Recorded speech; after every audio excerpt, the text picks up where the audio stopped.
जोहार, मैं आनंद कुमार और आप देख रहे हैं जनमन की बात। दोस्तों, हमने नाला के साथ साथ जामताड़ा विधानसभा क्षेत्र का भी भ्रमण किया और जामताड़ा में जो चीज़ हमने देखी वो ये कि यहाँ मुकाबला बहुत कड़ा है, लेकिन सीता सोरेन को भारतीय जनता पार्टी का कम से कम प्रचार के अगर प्रचार की बात करें तो उतना साथ नहीं मिल पाया जितना दूसरी जगहों पर भारतीय जनता पार्टी के प्रत्याशियों को मिला है। सीता सोरेन के पक्ष में प्रचार करने के लिए किसी बड़े नेता की सभा नहीं हुई, सिर्फ हिमंता बिश्व शर्मा आए, लेकिन उनको एक तरह से हम झारखंड का ही नेता आज की तारीख में मानते हैं। लेकिन जहां तक बड़े नेताओं का सवाल है, प्रधानमंत्री मोदी, गृह मंत्री अमित शाह या फिर उत्तर प्रदेश के मुख्यमंत्री योगी आदित्यनाथ की सभाएं यहाँ नहीं हुई। योगी आदित्यनाथ की एक सभा तय भी हुई थी, 16 नवंबर को सभा होनी थी, लेकिन वो स्थगित कर दी गई। अपना नाम बता दीजिए। जनरल मंडल। क्या इधर चुनावी माहौल कैसा है? चुनावी माहौल में यहाँ सीता सोरेन का ही लहर चल रहा है। सीता सोरेन का लहर चल रहा है, लेकिन हम लोग तो रास्ते में सुन रहे थे कि नहीं, बहुत कड़ा मुकाबला है। इरफान अंसारी 40,000 वोट से पिछले बार जीते थे। मुकाबला तो रहेगा ही, दोनों के बीच में कांटे की टक्कर है। लेकिन इस बार लग रहा है कि भाजपा का पलड़ा भारी आपको लग रहा है। भारी। तो इरफान अंसारी यहाँ पर विधायक रहे 2 बार, अभी मंत्री भी हैं। क्या जामताड़ा में कुछ विकास आपको दिखने को मिल रहा है, खास करके नारायणपुर ब्लॉक में? क्या समस्या क्या है? भ्रष्टाचार समस्या से एकदम। किस तरह का भ्रष्टाचार है? आप जाइए ब्लॉक में, कोई भी 100 प्रमाण पत्र बनाने जाइए तो वहाँ पैसा लगता है। बिना पैसा का कोई काम नहीं होता है। समस्या और क्या है भ्रष्टाचार के अलावा? रोजगार तो कुछ नहीं है। कुछ नहीं है। नहीं, स्वास्थ्य सुविधा एकदम नहीं है, लाचार है। हॉस्पिटल में जाइए तो वहाँ कुछ दवा का नाम ही नहीं, कुछ भी नहीं है। आज बाप बेटा मिल तो इस बार आप लोग बदलाव के मूड में हैं? हाँ, बदलाव के मूड में। हाँ भाई साहब, इस बार तो देखिए बीजेपी का आने का। नाम बता दीजिए। मेरा नाम सुशील मंडल है। इस बार हम लोग चाहते हैं कि बीजेपी मतलब यहाँ से जीते, ठीक है, क्योंकि ये जो इरफान अंसारी जी का है, यहाँ पर माहौल काफ़ी ख़राब करके रख दिए हैं उन्होंने। कैसे खराब किए? क्या होगा? हमारे यहाँ जामताड़ा में किसी तरह का विकास नहीं हुआ है। बोलिए तो कॉलेज के स्थिति में बोलिए तो कॉलेज मेरा वैसे ही जैसे का तैसे पड़ा हुआ है, ना टीचर ना कुछ। हमारा जैसे हो गया यहाँ पर चिकित्सालय हो गया, हमारा प्रखंड का चिकित्सालय, उसमें ना डॉक्टर की उपस्थिति होती है ना फिर और कोई चीज़ की। मरीज़ को बहुत दिक्कत का सामना करना पड़ता है। कोई भी अगर थोड़ा सा खरोच भी आ गया तुरंत इसको ट्रांसफ़र कर दिया जाता है धनबाद। अच्छा। बोलिए तो यहाँ पर बहुत ही ख़राब स्थिति, दयनीय स्थिति है हमारे जामताड़ा की। तो यहाँ कहा जा रहा है कि मुस्लिम और आदिवासी वोटर ज़्यादा हैं बाकी की तुलना में, इसलिए यहाँ पर कांग्रेस का पलड़ा या इरफान अंसारी का पलड़ा हमेशा भारी रहता है, क्योंकि उनके पिताजी भी कई बार विधायक यहाँ से रहे। देखिए यहाँ पर जैसे मुस्लिम वोट बैंक तो वो इरफान अंसारी का ही है, ठीक है, लेकिन ये जो संथाल हैं वो अगर सीता सोरेन को थोड़ा सा भी सपोर्ट कर देते हैं तो बीजेपी का निकलने का चांस बनता है। और हमको जिस तरह का माहौल लगता है इस बार कि कुछ तो बदलाव आएगा ही और सीता सोरेन जी हमारे यहाँ से निकलेंगे। जयराम महतो की पार्टी भी यहाँ कैंची छाप खड़ा है कि अभी क्या? देखिए वोट का टाइम है अभी, तो सब अपना अपना काम में लगे रहेंगे, तो उनका भी है कि अपना रैली तो दिखाएंगे ही, लेकिन उस तरह का यहाँ पर कोई ही नहीं है। जयराम जी को कोई मतलब यहाँ से हम लोग वोट देने वाले नहीं हैं। जामताड़ा विधानसभा में कुल 53 पंचायत हैं और 2 नगर परिषद हैं, एक मेहिजाम नगर परिषद, एक जामताड़ा नगर पंचायत। यहाँ का कुल वोटर करीब 3,25,000 के आसपास है। तो अभी चुनावी माहौल कैसा है? बहुत संघर्षपूर्ण चुनाव भाजपा और कांग्रेस के बीच में है और चुनाव मैनेजमेंट पर ही, जिसकी मैनेजमेंट जितना मजबूत होगी चुनाव वही पता करेगा। संथाल परगना में भारतीय जनता पार्टी पिछले बार 4 सीटें सिर्फ ले आई थी और इस बार तो कहा जा रहा है कि मैया योजना का असर है। कल्पना सोरेन की सभाओं में काफ़ी भीड़ भी जुट रही है संथाल परगना के इलाके में।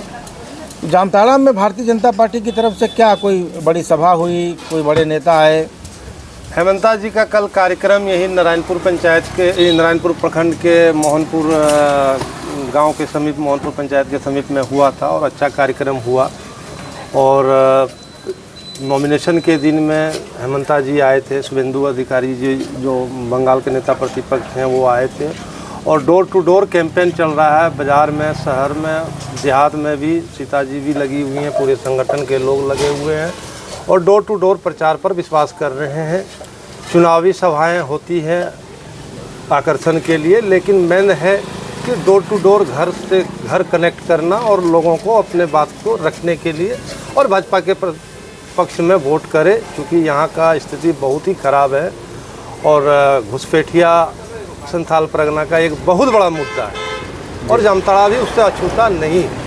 जामताड़ा ऐसे भी देश में कहा जाता है कि साइबर क्राइम की राजधानी के रूप में ये कुख्यात है, ये कह सकते हैं। दूसरा, भारतीय जनता पार्टी ने इस बार सीता सोरेन को उम्मीदवार बनाया है, जो इस इलाके की नहीं है। वो जामा से चुनाव लड़ती रहीं, लेकिन इस बार सीता सोरेन को उतारा गया है। तो सीता सोरेन के आने से क्या कोई यहाँ चुनावी फ़र्क पड़ रहा है, या फिर यहाँ पर इरफान अंसारी पहले विधायक रह चुके हैं 2 बार, इस बार मंत्री भी हैं, तो अब क्या ज़्यादा मजबूत इस बार कौन दिखाई दे रहा है? सीता सोरेन जी के आने के बाद से यहाँ पे आदिवासियों में एक गोलबंदी हुई है, क्योंकि आज़ादी के बाद एक उपचुनाव हुआ था 2009 में, जिसमें शिबू सोरेन जी खुद चुनाव लड़े थे। विष्णु भैया ने ये सीट खाली करके दिया था उनको, भाजपा से जीते हुए थे, बाद में जेएमएम चले गए थे।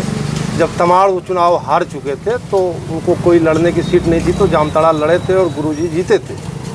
और आदिवासियों का एक चाहत है सीता सोरेन आने के बाद में, जिससे ये लग रहा है कि आदिवासी इस बार गोलबंद होकर भाजपा की ओर मत करेंगे और हिंदू वोट तो भाजपा का परंपरागत वोटर रहा ही है। पिछले बार इरफान अंसारी 40,000 वोट से जीते थे, बड़ा मार्जिन है विधानसभा चुनाव के लिए। बड़ा मार्जिन था, उसमें कुछ गलतियां भी हुई थी, कुछ मिसमैनेजमेंट हुआ था और कुछ प्रत्याशी के इन्फ्लुएंस के कारण भी थोड़ा सा झटका लगा था, लेकिन इस बार वैसी स्थिति नहीं है और आदिवासियों ने पिछला बार वोट नहीं किया था, लेकिन इस बार आदिवासी लोग गोलबंद हैं। जयराम महतो की पार्टी का क्या असर है? हमने अभी आ रहे थे रास्ते में तो एक बड़ा लंबा उसका हाँ ठीक है, वो आप देखे होंगे, चुनाव है तो सब कोई अपने अपने स्तर से करता है, लेकिन यहाँ पे किसी से, किन्हीं भाइयों से पूछ लीजिए, कोई अगर कह दे कि उस चुनाव में कहीं रेस में है या चुनाव जीतने की स्थिति में होंगे, तो सब लोगों से पूछ लीजिए, ऐसा कहीं कुछ नहीं है। बस चुनाव लड़ रहे हैं, सब लड़ रहे हैं, सब सीधा मुकाबला दो ही, हाँ, भाजपा और कांग्रेस के बीच में ये मुकाबला है। संथाल परगना के दौरे पर हम गुज़र रहे हैं और हम लोग सारठ की तरफ जा रहे हैं और यहाँ सिकटिया बराज है, मेरे पीछे ये बराज है सिकटिया बराज, और सामने ये अजय नदी है और इसके पीछे 3 नदियों का संगम है और उसके बाद ये अजय नदी आगे बढ़ती है। आगे ये नदी जा रही है। हमारे 2 साथी अक्षय कुमार और धीरज कुमार दोनों दिखाई दे रहे हैं और ये जो है ये पूरा सिकटिया बराज का देखिए लहरों को उफनता हुआ, बल खाता हुआ देखा जा सकता है। ये बिल्कुल दूर तक ये पानी है और ये अजय नदी पर बना हुआ सिकटिया बराज है। संथाल परगना के दौरे की एक खास बात यह है कि हम इस बार बड़े और राजमार्गों से नहीं गुजर रहे हैं, छोटे छोटे गांव कस्बों से का रास्ता हमने चुना है। संथाल की गलियों की खाक छानते हुए हम बढ़ रहे हैं आगे की तरफ। देखिए नीचे कुछ युवक मछली पकड़ रहे हैं और ये बहुत सुंदर सा नज़ारा हमें दिखा तो हम यहाँ कुछ देर रुक गए और ये बहुत मनभावन दृश्य है, बहुत ताजगी और सुकून देने वाला ये नज़ारा है। तो यहाँ से हम फिर सारठ विधानसभा की तरफ बढ़ेंगे। सारठ विधानसभा क्षेत्र में हम लोग आ चुके हैं, नाला जामताड़ा होते हुए हम अब सारठ की तरफ हैं। इसके बाद मधुपुर का विधानसभा क्षेत्र पड़ेगा। ये सब कवर करते हुए हम देवघर की तरफ बढ़ेंगे।